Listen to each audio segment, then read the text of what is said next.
Hai StudyMates, kembali lagi bersama your study partner, Let's Study. Nah, hari ini kita akan belajar mengenai paket soal Fisika 2 untuk persiapan ujian mandiri 2024.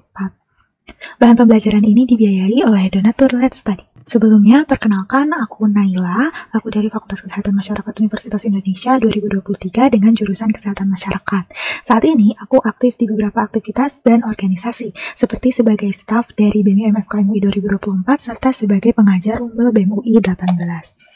Nah, langsung aja kita ke soal pertama. Sebuah balok kayu dengan massa 5 kg diletakkan pada bidang miring dengan sudut 37 derajat terhadap bidang horizontal. Bidang miring tersebut mempunyai koefisien gesek kinetik sebesar 0,3. Balok kayu ditarik dengan gaya horizontal 50 Newton. Berapa jauh jarak yang dapat ditempuh balok kayu tersebut apabila kecepatan awalnya 4 meter per sekon? Jadi, di sini yang diketahui itu adalah kita tahu bahwa masanya itu 5 kilo. Kemudian koefisien geseknya itu 0,3 dan kecepatan awalnya 4. Lalu kita juga tahu bahwa sudutnya ini adalah 37 derajat dan F-nya itu adalah 50 Newton. Nah, di sini kita perlu menuliskan F atau gaya yang sesuai dengan arahnya. Nah, misalkan di sini balok meluncur ke bawah, sehingga gaya F itu bersifat menahan gerak balok, sehingga kecepatan akhirnya itu adalah 0. Nah, di sini kita pertama-tama kita mencari besar gaya normal atau N. Karena kecepatan akhirnya 0, berarti sigma Fy itu sama dengan 0. Nah, di sini kita bisa tulis bahwa N ini kan Fy, N-nya itu sama dengan W cos A ini, W cos alpha ditambah F sin A ini. Nah, jadi di sini kita juga bisa jabarkan lagi, untuk W-nya itu adalah massa kali gravitasi, kali cos alfanya itu 37, kemudian F sin alfanya itu juga 37. Jadi di sini M-nya itu kita tahu 5, gravitasinya 10, kali cos 37 itu 0,8, ditambah F-nya 50 kali sin 37 itu 0,6. Jadinya 70 Newton. Nah, selanjutnya kita akan mencari nilai percepatan. Percepatan itu kan rumusnya F sama dengan M kali A. Nah, di sini sigma Fy-nya kita tulis W sin alpha dikurang F cos alpha dikurang F sama dengan M kali A. Nah, W-nya ini kita jabarkan lagi. Kemudian F-nya kita juga jabarkan karena dia adalah gaya gesek kan. Gaya gesek itu berarti pakai koefisien gesek dikali N. Di sini M-nya itu 5, G-nya itu 10, sin 37 itu 0,6. Lalu F-nya itu kita tahu, F-nya 50, kali cos 37 itu 0,8. Lalu koefisien geseknya itu 0,3 dikali 70. Selanjutnya kita dapat 5, M-nya itu 5, kali A. Nah, lalu kita operasikan, jadi kita dapat 30 dikurang 40 dikurang 21 sama dengan 5A. Jadi min 11 sama dengan 5A, jadi A adalah min 11 per 5. Min 11 per 5 itu jika didesimalkan menjadi min 2,2.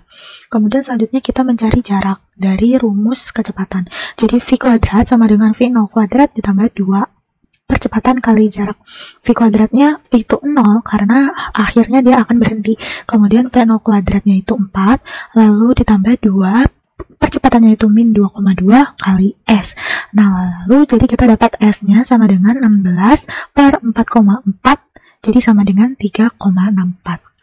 Nah, karena di opsi itu tidak ada jawaban 3,64, maka kita harus memilih jawaban yang paling mendekati, yaitu 3,9. Jadi jawabannya adalah A.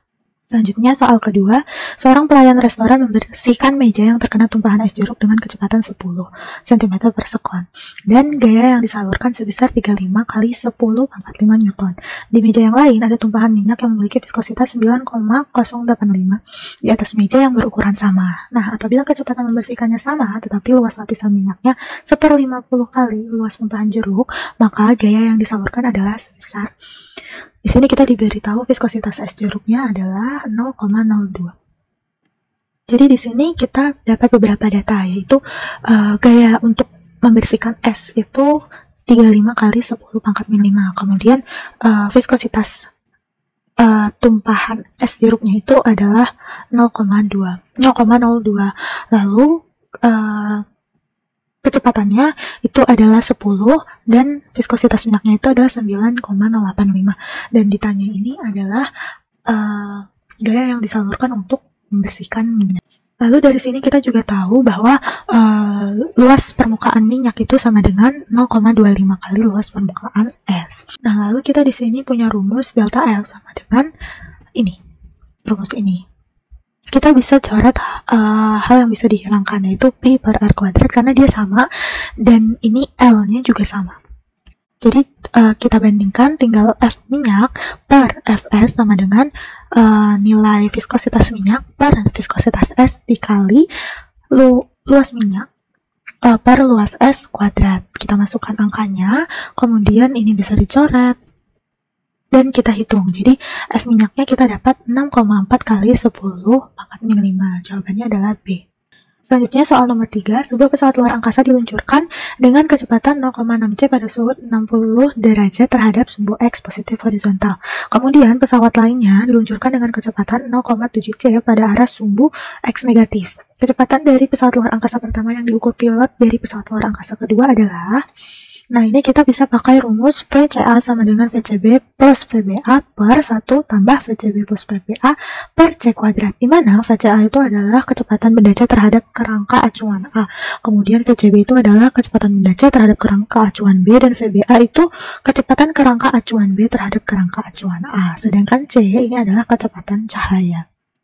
Jadi di sini kita gambarkan gambarannya. Jadi ini pesawat luar angkasa 1 itu diluncurkan dari permukaan bumi dengan kecepatannya 0,6 C pada sudut 60 derajat. Jadi diluncurkannya dia ke atas, sudutnya 60 derajat.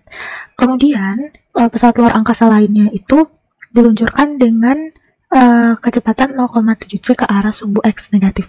Ini X negatif, ini X positif.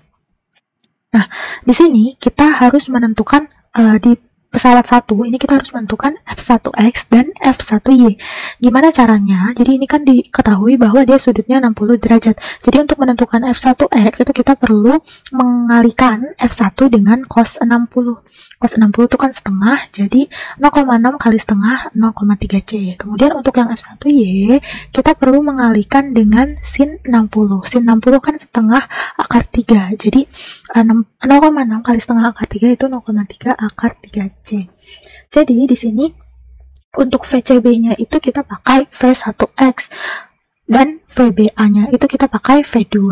Kemudian kita masukkan saja untuk V1X itu 0,3 tambah V2-nya 0,7 per 1 tambah 0,3 kali 0,7 per C kuadrat. Jadi dapat 1 per 1,21 C atau 0,83 C. Jadi jawabannya adalah D. Selanjutnya, sebuah baterai dengan E sama dengan 6V dan tidak ada hambatan internal menghasilkan arus listrik ke rangkaian listrik seperti gambar berikut. Ketika saklar 2 kutub S dibuka, arus pada baterai adalah 1 mA. Ketika saklar tertutup, pada posisi A, arus pada baterai adalah 1,2 mA. Ketika saklar tertutup, pada posisi B, arus pada baterai adalah 2A. Hambatan R1, R2, dan R3 adalah... Jadi untuk menjawabnya, ini kita punya rumus E sama dengan I kali R.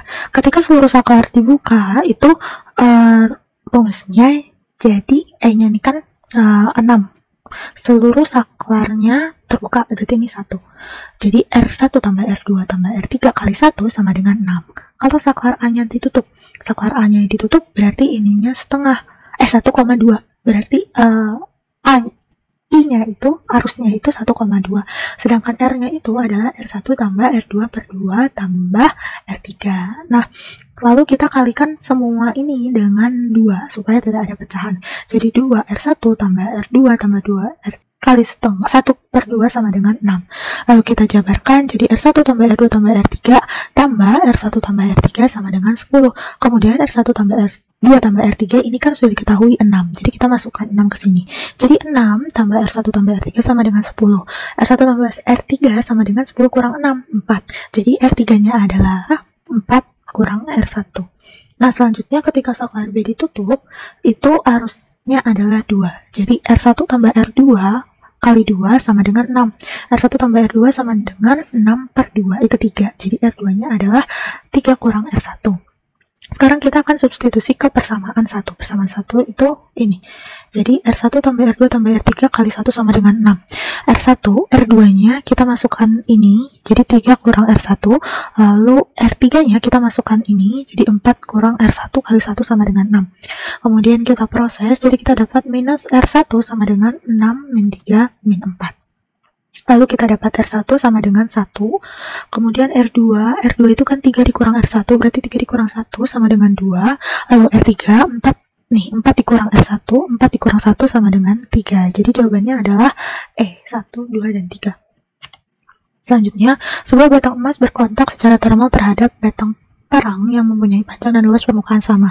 Ujung batang campuran tersebut mempunyai temperatur 90 derajat Celcius dan ujung lainnya berada pada temperatur 50 derajat Celcius. Ketika energi yang dipindahkan mencapai titik kesetimbangannya, berapa temperatur sambungannya? Konduktivitas termal emas itu adalah 314 dan konduktivitas termal perak itu adalah 427. Nah, di sini kita bisa gambar. Jadi ini ada batang emas dan batang perak. Ujung emas itu 90 derajat Celcius dan ujung perak itu 50 derajat Celcius. Ditanya suhu di sambungan ini berapa? Nah, ini kita bisa pakai rumus laju perpindahan kalor secara konduksi, yaitu Q per T sama dengan K kali A kali delta T per L.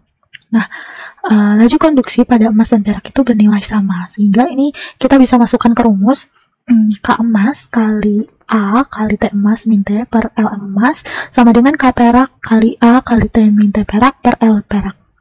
Karena panjang dan luas penampang kedua logamnya itu sama, jadi L-nya ini bisa kita coret dan A-nya juga kita coret. Jadi tinggal K emas kali T emas min T sama dengan K perak kali T min T perak. K emasnya itu 314 kali T emasnya itu 90 min T. T ini yang akan kita cari. Kemudian K peraknya itu adalah 427 kali T min 50. Lalu kita hitung dan kita operasikan, lalu kita akan mendapat 2,36 T sama dengan 158. Lalu 2,36 ini kita pindah ruaskan, jadi T sama dengan 158 per 2,36. Hasilnya adalah 67 derajat Celcius. Jawabannya adalah E. Selanjutnya, jika amperemeter menunjukkan 2A, nilai I1, I2, dan E adalah, ini lihat dari gambar rangkaiannya. Jadi di sini kita pakai hukum Kirchhoff. Yang pertama itu hukum Kirchhoff 1, dia bunyinya adalah jumlah arus yang masuk ke satu titik percabangan akan sama dengan arus yang keluar dari titik percabangan tersebut. Di sini berarti karena arusnya akan sama, berarti I1 tambah I2 itu sama dengan 2A. Kita punya persamaan 1. Lalu selanjutnya pakai hukum Kirchhoff 2. Jumlah total tegangan pada suatu rangkaian tertutup atau loop itu bakal bernilai 0. Sekarang kita akan tinjau masing-masing loop. Pertama, loop atas. Loop atas itu adalah ini. Nah, di loop atas itu kita bisa mengalihkan I 2 kali 5 dikurang 15V ditambah 7 kali I1 sama dengan 0. Karena jumlah total tegangannya itu sama dengan 0. Jadi 2 kali 5, 10 dikurang 15 tambah 7 I1 sama dengan 0. Lalu kita dapat 7 I1 sama dengan 5, sehingga I1 adalah 5 per 7A atau 0,7A. Lalu dari persamaan 1 di atas tadi maka didapatkan bahwa kan I1 tambah I2 sama dengan 2. Berarti I2 sama dengan 2 dikurang 5 per 7 atau 0,7. Jadi 9 per 7A. Jadi hasilnya adalah 1/3A. Kemudian selanjutnya kita akan tinjau loop bawah. Caranya sama seperti tadi, 2 kali 5 dikurang E karena ini tidak diketahui, tambah 2 kali I1 sama dengan 0. Nah, berarti E-nya ini adalah 10 ditambah 2 kali I1. I1-nya berapa? Ini I1-nya adalah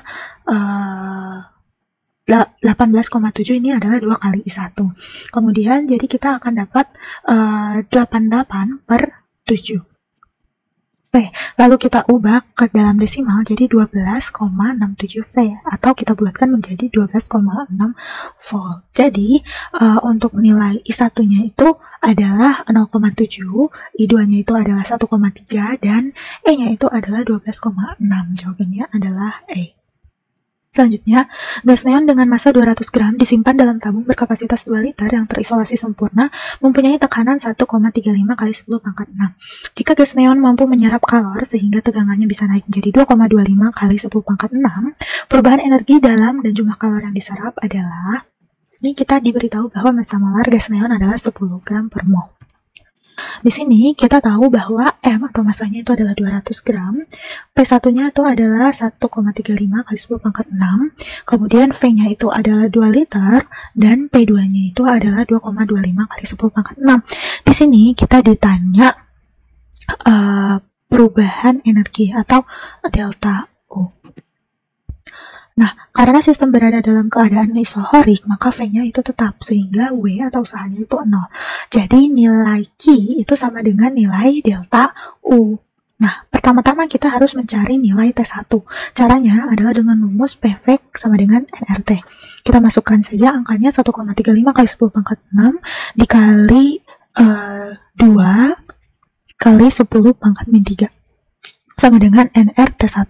Kita cari T1-nya, berarti kita sesuaikan bentuknya menjadi seperti ini, lalu kita operasikan pembilangnya menjadi hasilnya adalah 2700. Jadi T1-nya adalah 2700 per NR kali K. Selanjutnya kita mencari T2 dengan perbandingan P1 per T1 sama dengan P2 per T2. P1-nya kita punya 1,35 kali 10 pangkat 6, T1-nya kita punya 2700 per NR, sama dengan P2-nya kita punya 2,25 kali 10 pangkat 6 per T2. Kemudian kita operasikan, maka T2-nya adalah 4500 NR. Selanjutnya kita mencari nilai delta U. Delta U itu rumusnya adalah 3/2 kali NR T. Nah, jadi 3/2 kali NR kali T-nya kita masukkan. T2-nya itu adalah 4500 per NR dikurang T1-nya 2700 per NR. Hasilnya adalah 3/2 kali NR kali 1800 per NR. Ini bisa kita coret. Jadi 3 kali 900 itu adalah 2700 Joule. Kalau dikonversi menjadi kilojoule, jadi 2,7. Karena di sini V-nya sama dengan 0 dan Q sama dengan delta U, berarti Q dan delta U itu sama, jadi 2,7 kilojoule dua-duanya. Dan jawabannya adalah E. Selanjutnya, sebuah balok dengan massa M dihubungkan dengan pegas M dan bergerak osilasi pada arah horizontal. Konstansa pegas adalah K dan panjang ekuilibriumnya adalah 1. Asumsikan semua bagian pegas berosilasi dalam fase dan kecepatan ruas pegas dengan panjang dx banding dengan jarak x pada sumbu tetap yang didefinisikan sebagai Vx sama dengan x per LV. Selain itu, yang harus diperhatikan adalah massa segmen pegas, itu adalah dm sama dengan m per L dx. Dan yang ditanya adalah periode osilasi. Nah, di sini kita ketahui bahwa massa balok itu m, panjang pegas itu L, konstanta pegas itu K. Vx-nya itu ini, dm-nya itu ini. Nah, periode osilasi pegas itu dinyatakan dengan persamaan ini, di mana M itu adalah massa balok tambah massa efektif pegas. Karena ini kita hanya baru tahu massa balok, maka kita harus mencari massa efektif pegas. Dengan cara apa? Dengan cara rumus energi kinetik ini. Setengah kali M kali V kuadrat. Kita akan integralkan si energi kinetik ini. Jadi integral setengah kali V X kuadrat dm. Lalu kita masukkan yang kita ketahui tadi, Vx dan dm-nya. Kita substitusikan, lalu kita integralkan dan akan mendapat ini. Setengah kali M V pangkat 3 per L pangkat 3 kali X pangkat 3 per 3. Nah, ini bisa kita jabarkan menjadi ini. X pangkat 3 per 3 kita jabarkan menjadi L pangkat 3 per 3 dikurang 0. Nah, selanjutnya kita akan proses lagi yang L pangkat 3 ini dan V pangkat 3, dan hasilnya akan menjadi EK adalah setengah kali M per 3 kali V kuadrat. Nah, di sini kita tahu bahwa ini massa efektif pegas ini adalah M per 3. Dan di sini M-nya itu adalah massa pegas, massa balok ditambah massa efektif pegas. Massa balok kita ketahui bahwa ini M besar. Jadi, M ini bisa kita substitusikan dengan M ditambah massa efektif pegasnya M kecil per 3. Sehingga persamaannya menjadi T sama dengan 2pi akar M besar plus M per 3 kali K. Jawabannya adalah B. Selanjutnya, kecepatan sebuah proyektil saat menuju tinggi maksimumnya adalah setengah dari kecepatannya, sehingga mencapai setengah dari tinggi maksimumnya. Sudut proyeksi awal dari proyektil tersebut adalah diketahui bahwa VH max sama dengan setengah V setengah H maksimum. Kecepatan di tinggi maksimum adalah setengah dari kecepatan di setengah tinggi maksimum. Lalu di sini kita pakai rumus hukum kekekalan energi mekanik. Bunyinya itu adalah EK1 tambah EP1 sama dengan EK2 tambah EP2. Kita masukkan EK1-nya itu kita jabarkan menjadi dua, yaitu Vx dan Vy. Di sini dua-duanya itu ada setengah mvx kuadrat, sehingga dia bisa saling menghilangkan. Jadi kita bisa coret saja. Jadi persamaannya tinggal setengah mvy kuadrat sama dengan mgh max dikurang setengah mgh max. Jadi ini mgh max dikurang setengah mgh max itu sisanya adalah setengah mgh max. Jadi rumusnya menjadi setengah mvy kuadrat sama dengan setengah mgh max. Setengahnya ini bisa kita coret, dan M-nya juga bisa kita coret, jadi VY kuadrat sama dengan G kali H max. Jadi untuk H maksimumnya itu adalah VY kuadrat per G. Kemudian kita substitusi ke formula H maksimum. Jadi formula H maksimum itu V0 kuadrat dikali sin kuadrat theta per 2G. H maksimumnya kita ketahui, kita dapat dari sini VY kuadrat per G sama dengan V0 kuadrat kali sin kuadrat theta per 2G. G-nya kita coret, jadi VY kuadrat sama dengan V0 kuadrat kali sin theta kuadrat per 2. Kemudian kita masukkan ke persamaan awal. Nah, jadi seperti ini. Lalu kita akan kuadratkan kedua sisi supaya akarnya hilang. Jadi 4Vx kuadrat sama dengan Vx kuadrat tambah Vy kuadrat. Jadi untuk Vy kuadrat ini kita pakai 4Vx kuadrat min Vx kuadrat. Jadinya 3Vx kuadrat sama dengan Vy kuadratnya adalah ini. Vo kuadrat kali sin kuadrat theta, sin theta kuadrat min 2. Nah, untuk Vx kuadratnya itu kita harus dikalikan dengan cos kuadrat theta, cos theta kuadrat. Jadi 3 V0 kuadrat kali cos theta kuadrat sama dengan Vy kuadrat ini. Nah, kemudian kita proses dan akhirnya akan mendapatkan sin theta kuadrat per cos theta kuadrat sama dengan 6. Sin theta kuadrat per cos theta kuadrat itu adalah tan theta kuadrat. Jadi tan theta kuadrat itu sama dengan 6 dan tan theta itu adalah akar 6. Jadi jawabannya adalah E. Selanjutnya, seorang siswa berkulit gelap mencoba untuk memilih baju yang akan dipakai. Tempat tidurnya mempunyai temperatur 20 derajat Celcius karena didinginkan oleh AC. Temperatur kulit adalah 35 derajat Celcius. Luasan kulit yang terkena perpindahan kalor adalah 1,5 meter kubik. Jika orang-orang di dunia yang berkulit gelap dalam uji inframerah mempunyai emisivitas 0,9, transfer energi total dari tubuh oleh radiasi dalam waktu 10 menit adalah, di sini kita ketahui bahwa T1-nya itu tempat tidurnya ini, dia punya temperatur 20 derajat Celcius. Kalau dikonversikan ke dalam Kelvin, jadi 293 Kelvin. Kemudian, luasnya itu adalah 1,5 meter kubik. Kemudian, waktunya itu adalah 10 menit. Atau 600 sekon. Kemudian kita juga tahu bahwa T2-nya itu temperatur kulitnya itu 35 atau 308 Kelvin. Kemudian emisivitasnya itu ada 0,9 dan konstanta Boltzmann-nya itu 5,67. Di sini kita ditanya transfer energi atau kalornya. Jadi Q-nya ini kita pakai rumus konstanta Boltzmann dikali emisivitas dikali A kali T kali delta suhu pangkat 4. Kita masukkan angkanya, lalu kita proses, dan akhirnya menemukan 74820,94 Joule. Kalau dikonversi ke dalam kilojoule, jadi 74,8 kilojoule. Jawabannya adalah A. Selanjutnya, perhatikan gambar di bawah. Harus tegangan pada resistor 3 ohm adalah, nah di sini hukum ohm itu ada bunyinya V sama dengan I kali R. Kita di sini harus menghitung jumlah hambatannya dulu. Pertama-tama kita menghitung hambatan paralel dari 10 ini. Jadi hambatan paralelnya itu adalah 10 per 2, itu 5 ohm. Nah, ini kan berarti 5 ohm. Lalu kita menghitung seri dengan si 4 ini. Jadi tinggal ditambah aja, jadi 9 ohm. 9 ohm. Lalu 9 ohm ini kita paralelkan dengan si 3 ohm. Caranya adalah 9 kali 3 per 9 tambah 3. Jadi 27 per 12, jadi 9 per 4 ohm. Ini 9 per 4. Lalu selanjutnya kita akan serikan dengan si 2 ini, jadi ditambah.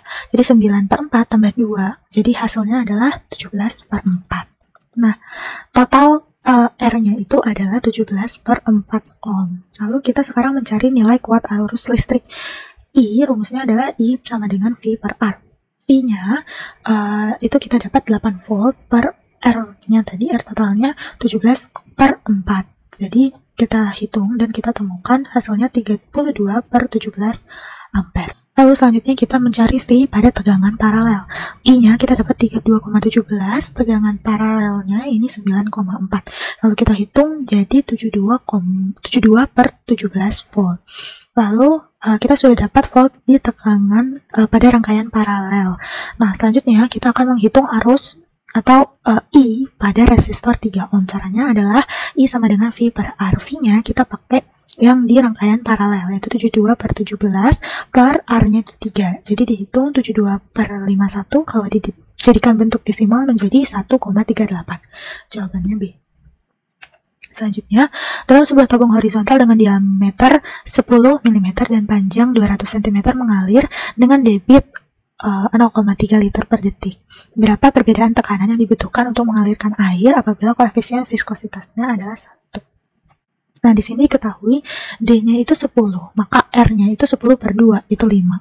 Q-nya itu 0,3 L per detik, yaitu 3 kali 10⁻⁴.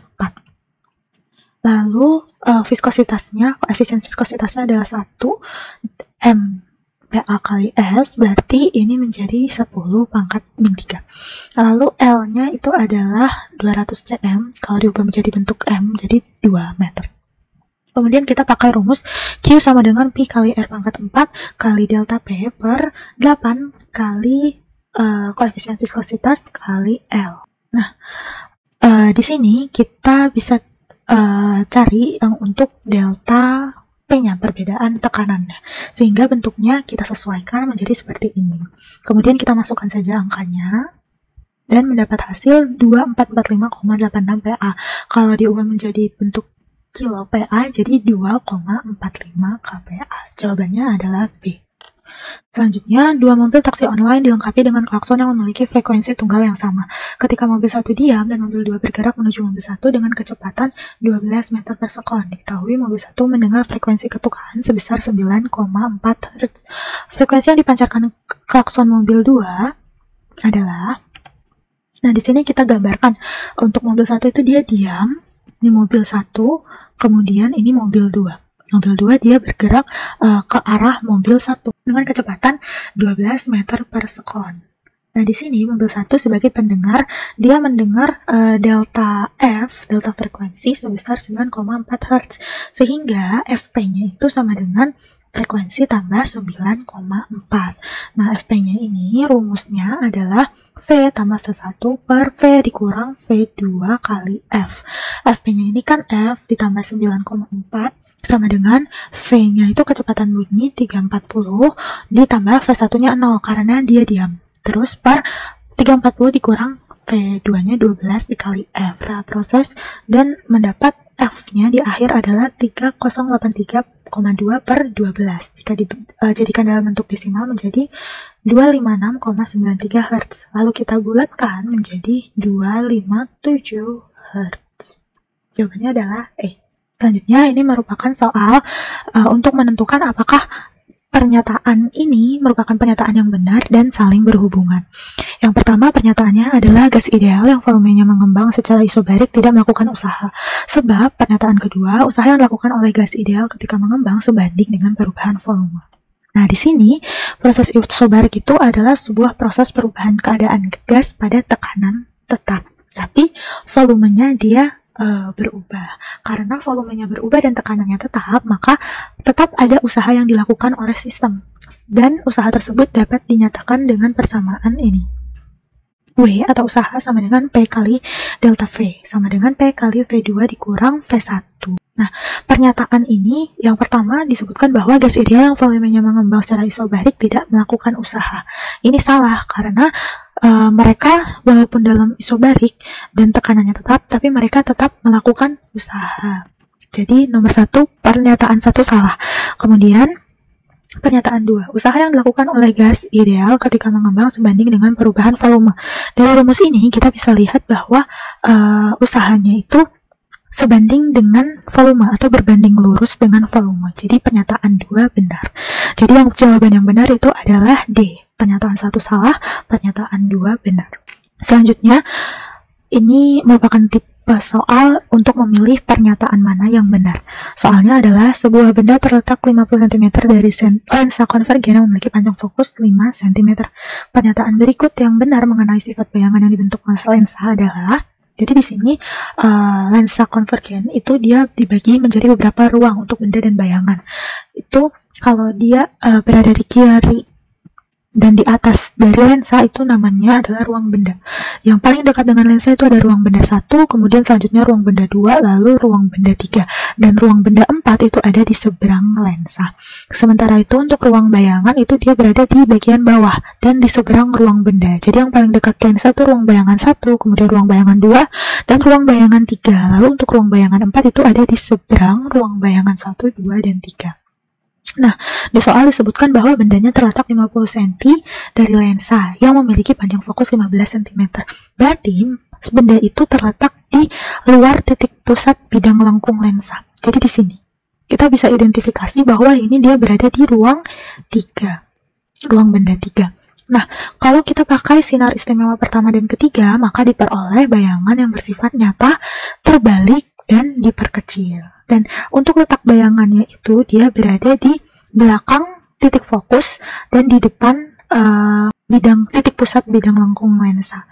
Jadi dia ada di antara F1 dan di antara P1, atau kita bisa sebut dia di ruang 2, ruang bayangan 2. Ketika benda berada di ruang 3 dan bayangan berada di ruang 2, maka bayangan yang akan terbentuk itu adalah bersifat nyata, terbalik, dan diperkecil. Jadi yang benar adalah pilihan 4. Jawabannya adalah D. Sekian pembelajaran kali ini. Terima kasih kepada donatur Let's Study yang sudah membiayai dalam produksi materi ini. StudyMates bisa mereview kembali bahan pelajaran textbook, PPT, dan latihan soal pada link di description box. Let's Study juga menyediakan playlist YouTube khusus pembelajaran. Jadi jangan lupa dicek ya.